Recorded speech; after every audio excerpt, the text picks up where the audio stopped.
Mayroon na naman akong nakitang may hinog na latundan dito sa likod ng aming bahay. Inumpisahan ng kainin ng mga ibon, may hinog na kasi hindi masyadong kita kaya hindi napapansin. Napakasukal na kasi sa likod ng aming bahay. Pinuntahan ko ang mga inorder kong kilawin doon sa bahay ni Nang Timya. Mga kilawing katulad ng saupo, batuli, lukot, tikod-tikod at litob. Masarap ang kilawin kapag presko at bagong kuha galing sa dagat.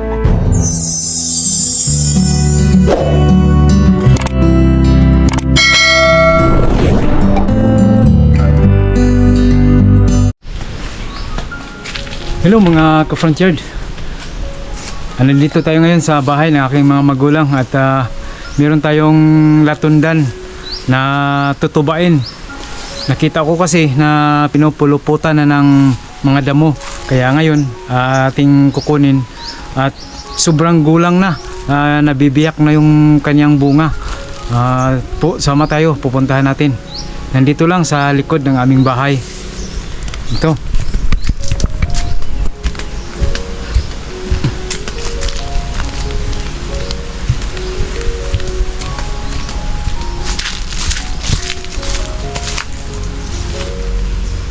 Ayan mga ka-frontier, grabe ang damo, kumukulupot na, Yan, mga gulang na, 2 piraso ang ating tutubain.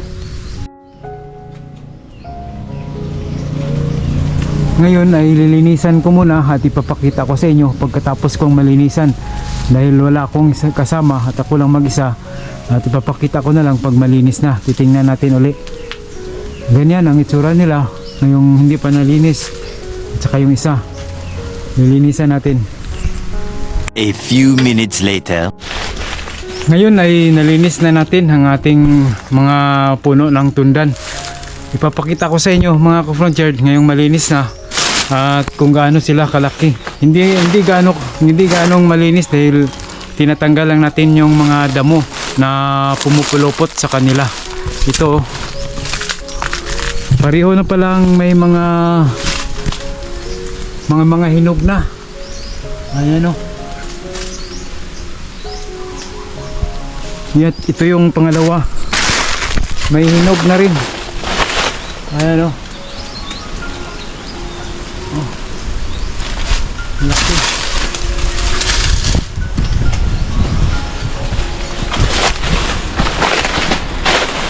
Kapag hindi na maasikaso ay makikita na lang natin na malalaki na at sa sobrang gulang ay nabibiyak na ang kanilang mga bunga.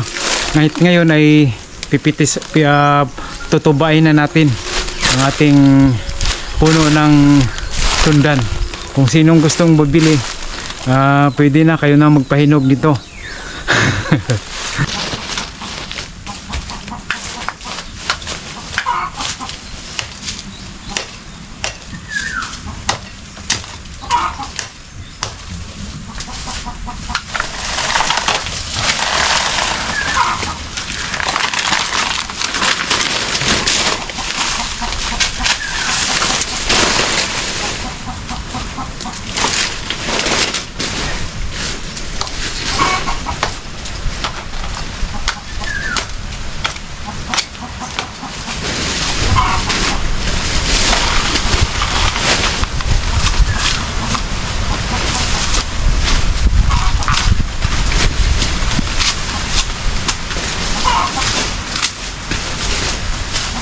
Ngayon ay ipapakita ko na sa inyo ng malapitan para makita nyo rin kung gaano kagulang na ang ating mga natutuba na mga latundan. Ito na mga ka-frontier, 2 buwig yan. Ito, sayang, uy, yan tingnan nyo mga ka-frontier. Uy, liki na. Saka kinain na. Ayun siya, may hinog. At saka liki na rin. Yan ang palatandaan na over na ang kanilang pagkagulang. Gulang na talaga. Yan, meron pa. Ito pa isa. Yan yan. Grabe, ang kuha na. Taba pa naman. Ito ang saging dito sa aming isla. Mga dako ang atong mga saging, mga ka-frontier. Dako og buok ba. Oh. Dito lang ito sa likod ng aming bahay at meron pa. Ayan oh. Malapit na rin yan mapipitas. Pero ito na lang muna ang ating kukunin dahil ito ay sobrang sobra na.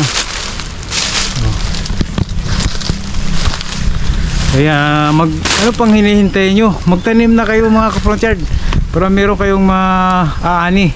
Sipag lang at syaga, mayroon talaga tayong ma-harvest. Yan. Several days later.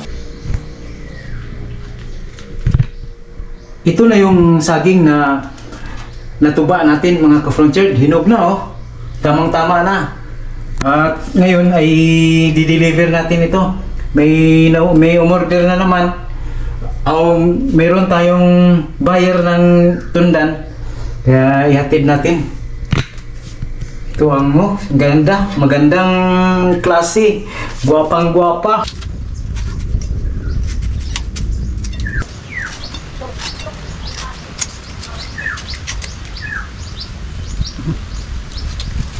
Ito na ang ating ihatid mga ka-frontier sa nag-order sa atin.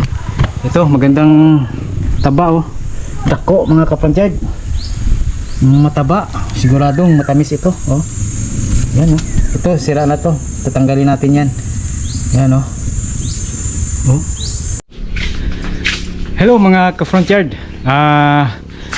Ngayon ay pupunta tayo sa kay Manang Timya. May order tayo na kilawin, batuli, saupo at iba pa. Ngayon ay kukunin natin dahil nandito na siya ngayon. Dahil yung dagat ay wala na. High tide na. Kanina pa siya umuwi sa kanina at ngayon ay sigurado naghihintay na siya sa atin. Kaya samahan niyo ako at kukunin natin yung order kong kilawin. Tara!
Ito diri sa Barangay Lumboy.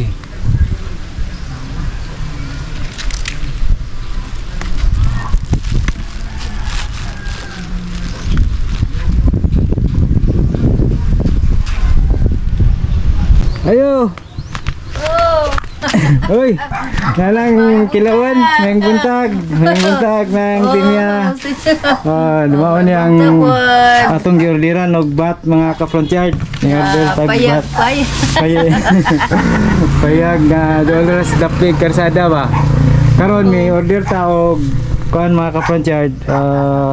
Lok kani kilawon, kailan man ni. Buhi pa, fresh na fresh from the sea. Gikan bagyunis dagat ng Thames ha? Oh, karon pa jud. Karon pa jud. Dapat Dapat lukot karon pa jud. lukot. Si nang timya nagkuha ni. Karon kung kinsay mo order og kilawon diha diri sa Panggangan Island, message lang mo, comment lang mo sa comment section diri sa kang nang timya kay affordable ra. Sakto ra ang presyo ba kay dili ba lalim ang pagpanguha og kanang kilawon mga ka-frontier daghag tunok pa nya lapok pa gyud kalapukan mo na nga sakto ra gyud ang iyang presyo. Dara atong kwan ato nang ihapon ni og pila itong kabayran.